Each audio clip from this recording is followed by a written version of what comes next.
அன்புள்ளம் கொண்ட விஆஸ்ட்ரோ டிவி நேயர்களே வணக்கம். நான் உங்கள் அறிமுக ஜோதிடர் வெங்கடேஸ்வரன். இப்ப நம்ம எதை பத்தி பார்க்க போறோம்னா மாசி மாத பலன்களை பத்தி பார்க்க போறோம். சூரிய பகவானானவர் கும்ப ராசியில சஞ்சரிக்க காலகட்டத்தை எந்த மாதிரியான மாற்றங்கள் இருக்கும் அப்படிங்கிறத பத்தி பேசுறதுதான் இந்த மாசி மாத பலன்கள். சரிங்களா?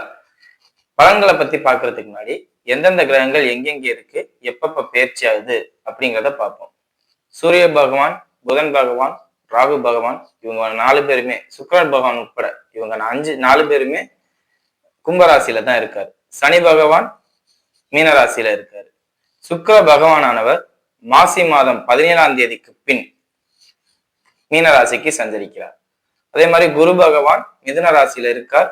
மாசி மாசம் 23, அதாவது கடைசி காலகட்டத்துல வக்ர நிவர்த்தி அடைகிறார். சரிங்களா? அதே மாதிரி சிம்மத்துல கேதுவும் மகரத்தில் செவ்வாயும் இருக்கிறார்கள். அதே மாதிரி செவ்வாய் பகவானும் மாசி மாசம் 11ஆம் தேதிக்கு பின் கும்பத்துக்குள்ள வந்துடுறாரு. அப்ப 5 கிரகங்கள் ஒரு குறிப்பிட்ட ஒரு 10 நாளைக்கு கும்பத்துல இருக்கு. இப்படி நடக்கிறதுனால எந்த மாதிரியான மாற்றங்கள் இருக்கும்? இது உலக ரீதியா பார்த்தோம்னா வர்த்தகம் தொடர்பான விஷயங்கள் நிறைய நடக்கும். குறிப்பா ராகுவோட அனைத்து கிரகங்களும் சேர்றதுனால பூமிக்கு அடியில் கிடைக்கக்கூடிய விலை உயர்ந்த கற்களாக இருக்கட்டும், இல்ல ஆயில் சொல்லக்கூடிய பெட்ரோல் சம்பந்தப்பட்ட அமைப்புகளாக இருக்கட்டும், இல்லாட்டி வேற ஏதாவது மொத்தத்துல பூமி ஆழமான இடத்துல கிடைக்கக்கூடிய விஷயங்கள்ல இந்த நடக்கக்கூடிய விஷயங்களுக்குரிய வர்த்தகங்கள் மிகப்பெரிய லெவல்ல பேசும் பொருளாகவோ இல்ல மாற்றத்துக்குரிய சடன் இன்க்ரீஸ், அதாவது ஒன்னும் திடீர்னு விலை உயரும், இல்லாட்டி திடீர்னு விலை குறையும். அதாவது இப்ப பெட்ரோல் 100 ரூபாய்க்கு போயிட்டு இருக்குன்னா பெட்ரோல் திடீர்னு 45 ரூபா 50, இதெல்லாம் நடக்காது, சாத்தியக்கூறு இல்லை. அதே மாதிரி பெட்ரோல் திடீர்னு 150 ரூபா போகுமானா அதுக்கும் சாத்தியக்கூறு இல்லை. வேணா திடீர் ரைஸ் டவுன் இருக்காது. பட் ஆனா கோச்சார ரீதியா இந்த மாதிரி 5 கிரகங்கள் சேரும் போதுல ஏற்றத்தாழ்வு, அதாவது திடீர் மாற்றம், இந்த பூமிக்கு அடியில் கிடைக்கக்கூடிய விலை உயர்ந்த பொருட்கள்ல ஏதோ ஒண்ணு. இப்ப தங்கமும் பூமிக்கு அடியில தான் கிடைக்குது. திடீர்னு போன மாசம் பார்த்தோம்னா சர்ன்னு ஏறுனுச்சு. அந்த மாதிரி ஏதாவது சர்ன்னு ஏறுற மாதிரி ஏதோ ஒண்ணு பூமிக்கு அடியில கிடைக்கக்கூடிய விஷயங்கள்ல மாற்றம் இருக்கும். விலை உயரும், விலை குறையும், வர்த்தக ரீதியான பொருட்கள்ல நடக்கும் அப்படிங்கிறது இது உலக ரீதியா. இப்ப 12 ராசிகளுக்கும் இந்த ராகுவோட எல்லா கிரகங்களும் சேர்றதுனால, அதாவது அனைத்து ராசி அதிபர்களும் ராகுவோட சேர்றாங்க. அப்ப எந்த மாதிரியான மாற்றங்கள் நடக்கும் அப்படிங்கிறத வாங்க பார்ப்போம். விருச்சக ராசி அன்பர்களே, ராசிக்கு 4ஆம் இடத்தில் அனைத்து கிரகங்களும் சேருது. அப்ப இது வந்து தாயாருக்கு ஆளுமை கிடைக்குது. 4ஆம் இடத்துல சூரியன் போனா தாயார் ஆளுமைக்கு வராங்க. செவ்வாய் போகுதுன்னா அவங்க கண்ட்ரோல்ல நீங்க போயிட்டீங்க. ராகு ஆல்ரெடி அங்க இருக்காது. ஸோ இது வந்து தாயார் மனநிலை குழப்பம் அப்படிங்கிறத சொல்லலாம். அதாவது நீங்க தெளிவா இருந்தாலுமே உங்க தாயார் மனநிலை குழம்பி உங்களை குழப்புவாங்க அப்படிங்கிற அமைப்பு. பூமி சம்பந்தப்பட்ட அமைப்புல ரொம்ப ரொம்ப கவனமா இருக்கணும். உங்களோட ஏரியா, உங்களோட இடத்துல இன்னொருத்தவங்க இது ஏன் இடம் அப்படின்னு சொல்லி ஆக்கிரமிப்பு பண்றதுக்கு வருவாங்க. சொத்து பிரிச்சு விட்டுருப்பாங்க முன்னாடி, அதை ஒழுங்கா அளந்து பிரிச்சிருக்க மாட்டீங்க. அந்த காரணத்தினால இப்ப திரும்பவும் சர்வேயரை கூத்து அளந்து பிரிக்கிற மாதிரி உள்ள சூழ்நிலைகள் நடக்கும். அதெல்லாம் பார்த்துக்கோங்க. சரிங்களா? அதே மாதிரி நீங்க வச்சிருக்க காரோ பைக்கோ யார்கிட்டையும் ஓசி கொடுக்காதீங்க. ஆனா ஓசி கேட்பாங்க, வந்து நிற்பாங்க, எல்லாம் பண்ணுவாங்க. ஓசிக்கு வாங்குறவங்களை பொறுத்தவரையும் அவங்களுக்கு இது எவனோ ஒருத்தனோட பைக்கு தான். வேற ஏதாவது ஃபால்ட் ஆனிச்சுன்னா அவனே அதை சரி பண்ணிக்குவான்னு உங்களைத்தான் கைப்பாங்க. அதனால பிறருக்கு உதவி பண்றேங்கிற பேர்ல காரோ வாகனத்தையோ பைக்கையோ கொடுத்துட்டு ப்ராப்ளம் ஆச்சு அப்படிங்கிற புலம்பாதீங்க. சரிங்களா? இதையும் கொடுக்கறதுக்கு முன்னாடி யோசிங்க. கொடுத்ததுக்கு அப்புறம் யோசிக்கிறதுங்கிறது முட்டாள்தனம். சரிங்களா? அதே மாதிரி வாடகைக்கு இருக்கிற, அதாவது நிறைய கட்டடம் கட்டி வாடகைக்கு விடுறவங்களா இருந்தால் ஆள் பார்த்து விடுங்க. ஆள் பார்க்காம இந்த நேரத்துல விடாதீங்க. ராகுவோட சூரியன் சேரும்போதுதான் அந்த பூமி சம்பந்தப்பட்ட கடை பிரச்சனை, அதாவது அவங்க முதலாளி ஆயிடுவாங்க. கடைக்குள்ள வந்துட்டு அவங்க முதலாளி ஆயிடுவாங்க. அந்த கட்டடத்துக்கே நீங்க முதலாளியா இருப்பீங்க. ஈகோ கிளாஷ் உண்டாயிரும். பூமியால ஈகோ கிளாஷ் வருது. சோ இதுல மட்டும் கொஞ்சம் கவனமா இருங்க. 5 கிரகங்கள் ஒரு இடத்துல சேருதுனாவே அங்கேதான் பிரச்சனையே வரும். வேற எங்கேயும் பிரச்சனை வராது. நான் பெரியவன், நீ பெரியவன்னு எல்லாரும் அடிச்சுக்குவாங்க. எவனோ ஒருத்தன் அடிச்சுக்குவேன் அப்படிங்கிற கதை வந்துடும். சோ அதை மட்டும் கொஞ்சம் கவனமா பார்த்துக்கிறது ரொம்ப ரொம்ப நல்லது. குழந்தைகளுக்கு இந்த காலகட்டத்துல முழங்காலுக்கு கீழே பிரச்சனை வரும். விருச்சகராசி அன்பர்களின் குழந்தைகளுக்கு முழங்காலுக்கு கீழ் பிரச்சனை வரும். குறிப்பா பாதத்துல கணுக்கால்ல பிரச்சனை வரும். சோ அதெல்லாம் கொஞ்சம் கவனமா பார்த்துக்கோங்க. உங்களுக்குமே செவ்வாய் ராகுவோட இணைறது தலையில பாதிப்பு ஏற்படும். கவனமா இருக்கணும். அதே மாதிரி நீங்களுமே வண்டி வாகனத்துல போறது எச்சரிக்கையா போங்க. 4ஆம் இடத்துல ராகுவோட இணைகிறாருல செவ்வாய். அதனால இதெல்லாம் கொஞ்சம் கவனமா பார்த்துக்கணும். சரிங்களா? எதிரிகள் இந்த நேரத்துல அவங்களோட ஆட்டம் ஜெயிக்கும். அவங்க சொல்றதுதான் நீங்க கேட்கிற மாதிரி இருக்கும். சோ அவங்க சொல்றதை கேட்டுட்டு போறதுதான் இந்த நேரத்துல நல்லது. முழுக்க முழுக்க இந்த நேரம் வந்து உங்களுக்கு சாதகமான நேரம் சொல்றதோட பாதகமான நேரம் அப்படின்னே சொல்லலாம். அது ஊருக்கே தெரியும், இந்த நேரம் இவர் வீக்கா இருக்காரு அப்படிங்கிறது ஊருக்கே தெரியவும் செய்யும். சரிங்களா? அதை பார்த்துக்கங்க. அதே மாதிரி இந்த காலகட்டத்துல முதலாளிகளாக இருப்பவர்கள், உங்களுக்கு வேலைக்கு இருக்கிறவங்களுக்கு ப்ரொமோஷன் போடுற மாதிரி, ப்ரொமோஷன்னா சேலரி இன்கிரிமெண்ட் கொடுக்கணும்னு நீங்க நினைப்பீங்க. ஸோ அதெல்லாம் பண்ணலாம், தப்பு இல்லை. உங்களுக்கு வரக்கூடிய பாதிப்புகளை தவிர்த்துக்கலாம். சேலரி இன்கிரிமெண்ட்ல வந்து நீங்க டிலே பண்ண முடியாது உங்களால இனிமே. ஏன்னா செவ்வாய் 4ஆம் இடத்துல இருக்கும் போதுல அவங்களுக்கு சாதகமா சூழ்நிலை வந்துடும். அப்படிங்கும் போதுல அது எல்லாமே நடக்கும், பார்த்துக்கோங்க. அதே மாதிரி ஃபைனான்ஸ் செக்டர்ல இருக்கிறவங்க, மளிகை கடையில இருக்கிறவங்க, ஸ்டேஷனரி ஷாப் வச்சிருக்கவங்க, இவங்கெல்லாம் கொஞ்சம் பார்த்து நிதானமா எந்த ஒரு வேலையும் பண்றது நல்லது. சரிங்களா? ஏன்னா எடுத்தான் கவுத்தான் அப்படின்னு ஏதாவது ஒரு வேலையை நீங்க பண்ணிட்டு இது எல்லாம் எங்கே வரும், கடைசியில பணத்துல வரும். பணம் அப்புறம் தரேன்னு சொல்லுவாங்க, தரமாட்டாங்க, அங்கே லாக் ஆயிருவீங்க. ஸோ ரொம்ப ரொம்ப கொடுக்கல் வாங்கல் பணம் சம்பந்தப்பட்ட விஷயங்கள்ல கவனமா இருக்கிறது நல்லது அப்படிங்கிறத சொல்லலாம். சரிங்களா?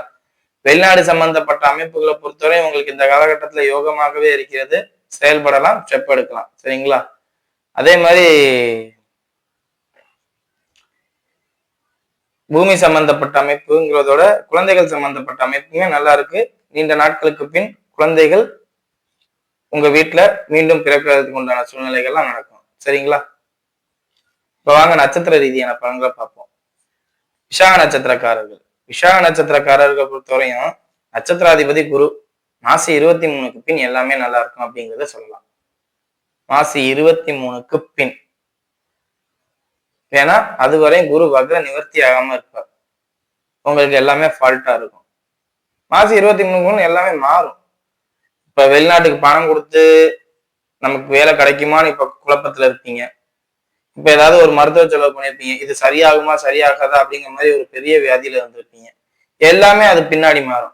உங்களுக்கு லாபகரமானதாகவும் சாதகமாகவும் பிரச்சனை இல்லாததாகவும் வரும். அதாவது நீங்க எடுத்த முயற்சி வெற்றி அப்படிங்கிற ஒரு சூழ்நிலைக்கு வரும். எப்ப? மாசி 23க்கு பின், அடுத்த மாசம் மார்ச் மாசத்துல. ஸோ அது வரையும் கொஞ்சம் அமைதி காக்குறது ரொம்ப ரொம்ப நல்லது. அவசரப்பட்டு எந்த ஒரு வேலையும் பார்த்துடாதீங்க. சரிங்களா? தொழில்ல தைரியமும் ஊக்கமும் கொடுக்குற அளவுக்கு சுத்தி நண்பர்கள் வந்து நிற்பாங்க, உறவினர்கள் வந்து நிற்பாங்க. எல்லாருமே உங்களுக்கு இந்த காலகட்டத்துல தொழில்ல ஊக்கத்தை கொடுப்பாங்க. சரிங்களா? அதே மாதிரி பூமி சம்பந்தப்பட்ட அமைப்புகள்ல ஒரு சில இழப்புகள் இருக்கும். விற்கிற மாதிரியோ இல்ல 10 ரூபா இடத்த 20 ரூபா கொடுத்து வாங்குற மாதிரியோ. ஒண்ணு இடத்த விற்பீங்க, இல்ல 10 ரூபா இடத்த 20 ரூபான்னு கொடுத்து வாங்குவீங்க. இந்த மாதிரி ஏதாவது ஒண்ணு நடக்கும். அதை கொஞ்சம் பார்த்துக்கோங்க. பில்டிங் கட்டிக்கிட்டு இருக்கிறவங்களாக இருக்கும் பட்சத்தில் கண்டிப்பா இந்த நேரத்துல வேஸ்டேஜான செலவுகள் நிறைய பண்ணுவீங்க. அதை பார்த்து சரி பண்ணிக்கோங்க. இன்னும் சொல்ல போனா ஒரு சிலர் ஆல்ரெடி கட்டி வேலையை ஒழுங்கா பார்த்துருப்பாங்க, இந்த மாடல் எனக்கு பிடிக்கல, அதை அவங்களுக்குள்ள தட்டி விட்டு இந்த மாதிரி பண்ணுங்க அப்படின்னு சொல்ற அமைப்பெல்லாம் இந்த நேரத்துல உங்களுக்கு வரும். எதுவுமே கொஞ்சம் ஸ்லோவா போனீங்கன்னாவே நல்லா இருக்கும்னு தான் நான் சொல்றேன். அவசரப்பட்டு போனீங்கன்னா பழசே எவ்வளவு பெஸ்டா இருக்கு அப்படிங்கிற சொல்ற சூழ்நிலை வந்துடும், பார்த்துக்கோங்க. மாணவர்களாக இருக்கும் பட்சத்தில் படிப்புல நாட்டம் இருக்காது. கொஞ்சம் கவனமா படிச்சீங்கன்னாவே எல்லாத்துலயும் சக்சஸ் பண்ணிடலாம் அப்படிங்கிறத சொல்லலாம். சரிங்களா? அடுத்தது அனுஷ நட்சத்திரக்காரர்கள். அனுஷ நட்சத்திரக்காரர்களை பொறுத்தவரை நட்சத்திராதிபதி சனி 5ஆம் இடத்துல இருக்காருங்கிறது ஒரு பிளஸ். அப்ப எல்லாமே உங்களுக்கு முடிஞ்ச அளவுக்கு சாதகமா நடக்கும்.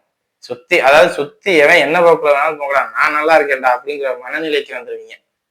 எதை பத்தியும் கேர் பண்ண மாட்டீங்க. ஐ டோன்ட் கேர், நான் ஏன் கேர் பண்ணணும் அப்படிங்கிற மாதிரி. அதாவது எப்படின்னா, இத்தனை நாள் நீங்க சொல்லி பார்த்துருப்பீங்க, இப்ப எனக்கு எதுவும் தெரியாது என்னமோ பண்ணிக்க அப்படின்ற மாதிரி போயிருவீங்க. ஸோ இது வந்து ரெஸ்பான்சிபிலிட்டில இருந்து வெளியில வர மாதிரி உள்ள அமைப்பு, பொறுப்புகளிலிருந்து வெளியில வர்ற மாதிரி. அப்படி பொறுப்புகள்ல இருந்து வெளியில வர்றமாவே தலைமை பண்பு குறையும். அப்படி தலைமை பண்பு குறைஞ்சிச்சுனாவே யாரோ ஒருத்தர் அதிகாரத்துக்கு வந்துட்டாங்க அப்படின்னு அர்த்தம். 4ஆம் இடத்துல சூரியன் வருதா, அப்ப தாயார் சொல்றதை முழுக்க முழுக்க நீங்க இந்த காலகட்டத்துல கேட்க ஆரம்பிச்சிருவீங்க அப்படிங்கிறத சொல்லலாம். திருமண மாணவர்களாக இருக்கும் பட்சத்தில் தாயாருக்காண்டி மனைவியோ மனைவிக்காக தாயாரையோ விட்டு எழுத்தறிஞ்சு பேசிடாதீங்க.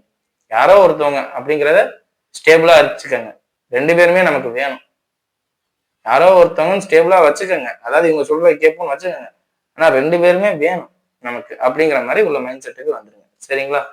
மற்றபடி எந்த பாதிப்பும் இருக்காது. வாகனம் சம்பந்தப்பட்ட அமைப்புகளை மட்டும் கொஞ்சம் கவனமா இருந்தா போதுமானது.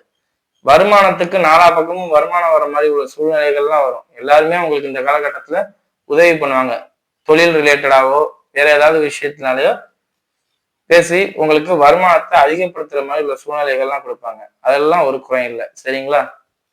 அதே மாதிரி உங்க வாய், இந்த நேரத்துல நீங்க நிறைய பொய் பேசுறதுக்கும் வாய்ப்பு இருக்கு. ஏன்னா 2ஆம் அதிபதி குரு வக்ரமா இருக்கிறதுனால 23ஆம் தேதி வரையும் நம்பகமற்ற வார்த்தையோ இல்ல அவன் பொய் பேசுறான் அப்படிங்கிற மாதிரி உள்ள சூழ்நிலையோ நீங்க செய்வீங்க. ஸோ அதெல்லாம் கொஞ்சம் பார்த்து சரி பண்ணிக்கிட்டா போதுமானது, எந்த பாதிப்பும் இருக்காது அப்படிங்கிறதையும் சொல்லலாம். சரிங்களா? அடுத்தது கேட்டை நட்சத்திரக்காரர்கள். கேட்டை நட்சத்திரக்காரர்களை பொறுத்தவரை நட்சத்திராதிபதி வக்ரம் பெறுகிறார். ராசியாதிபதி செவ்வாய் ராகுவோட இணைகிறார். 2 பேருமே ராகுவோட இணைஞ்சிருப்பாங்க. ஸோ இந்த அமைப்பு எது வேணாலும் நடக்கட்டும், உடம்ப பத்திரமா பார்த்துக்குங்க. இதுக்குதான் முதல்ல முக்கியத்துவம் அண்டர்லைனே பண்றேன். ஏன்னா செவ்வாயும் பாதிக்குது, புதனும் பாதிக்குது. இந்த அமைப்பு 4ஆம் இடத்துல நடக்குது. அப்ப பூமியாலேயோ வாகனத்தினாலேயோ தாயாராலேயோ ஏதோ ஒரு பாதிப்பு உங்க வாழ்க்கையில் நடக்கும். இப்ப திருமணமானவராக இருக்கும் பட்சத்தில் கணவன் மனைவி பிரிவினை தாயாரால் நடக்கும். வண்டியில வேகமா போறவராக இருந்தா கொஞ்சம் சிக்கலாயிரும், பாத்துக்கோங்க. இல்லையா? இப்ப ஜல்லிக்கட்டு வீரரா இருக்கீங்க, நீங்க மாடு பிடிக்கும் போதெல்லாம் வயிற்றுல குத்தும், இல்லாட்டி மார்பிளே குத்தும். ஏன்னா 4ஆம் இடத்துல தானே எல்லா கிரகங்களும் சேர்த்து.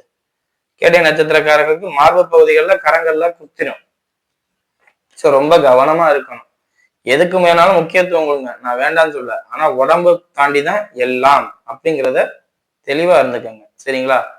மாணவர்களாக இருக்கும் பட்சத்தில் படிப்புல சுத்தமா வராது. இன்னும் சொல்ல போனா படிப்பே எனக்கு வேண்டாம்னு புக்கை விட்டு எரிஞ்சிட்டு போற நேரம் இது. ஸோ கொஞ்சம் அமைதியா இருங்க. எதுவுமே கொஞ்ச நாளைக்கு தான், அதுக்கப்புறம் திரும்பவும் மாறும் லைஃப். இந்த ஒரு ப்ரெஷரை நம்ம தாங்கிட்டோம்னா அப்புறம் இன்னொரு ப்ரெஷர் வரும்போது ஜாலியாயிரும், ஃப்ரீ ஆயிரும் அப்படிங்கிற மாதிரி ஆயிரும். படிப்படியா இப்போ ஒரு படியில இருந்து மேல ஒரு படி எடுத்து வைக்கிறோம்னா அது கால் நோக்காமே எடுத்து வைக்க முடியும், கால் வலிக்குமே எடுத்து வைக்க முடியல அப்படின்னு நினைக்க கூடாதுல்ல. ஸோ மாணவர்களுக்கு படிப்புல கவனம் அதிகம் தேவை. கவனமா இருக்கீங்களோ இல்லையோ, ஸ்டெடியா இருங்க, அவ்வளவுதான். வேற எதுவும் நான் உங்களை ரொம்ப அப்படி இப்படின்னு சொல்லி குழப்ப விரும்பல. சரிங்களா? அதே மாதிரி பூமி சம்பந்தப்பட்ட அமைப்புல ரொம்ப ரொம்ப கவனமா இருங்க. வேற ஒருத்தரோட இப்ப இடத்துல இருக்கிறத நீங்க வாங்குறேன்னு போனீங்கன்னா டாக்குமெண்ட்ஸ் எல்லாம் பக்கவா இருக்கா, கரெக்டா இருக்கா அப்படிங்கிறத பார்த்துக்கிட்டு வாங்க. இல்லாட்டி அதுவே பின்னாடி பெரிய பிரச்சனையை உருவாக்கி வச்சிடும் அப்படிங்கிறத சொல்லலாம். சரிங்களா? அதாவது வேற ஒருத்தரோட இடத்த இன்னொருத்தர் வந்து வித்து பட்டா போட்டு கொடுத்துட்டு போயிடுவாரு. அப்புறம் தான் தெரியும் இன்னொருத்தரோட இடத்த சம்பந்தமே எல்லாமே இவர்கிட்ட பணத்தை கொடுத்துட்டோம் அப்படின்ட்டு. ஸோ பூமி சம்பந்தப்பட்ட விஷயங்கள் ரொம்ப ரொம்ப கவனமாக இருக்கக்கூடிய நட்சத்திரக்காரர்கள் யாருன்னா கேட்டை நட்சத்திரக்காரர்கள். சரியா? வீடியோ இப்பதான் ஃபர்ஸ்ட் டைம் பார்க்கறதா இருந்தா லைக் பண்ணுங்க, ஷேர் பண்ணுங்க, கமெண்ட் பண்ணுங்க. சேனலை மறக்காம சப்ஸ்கிரைப் பண்ணுங்க. வேற எதுவும் ஜோதி ஆலோசனைக்கு கீழே உள்ள நம்பருக்கு கால் பண்ணுங்க. நன்றி.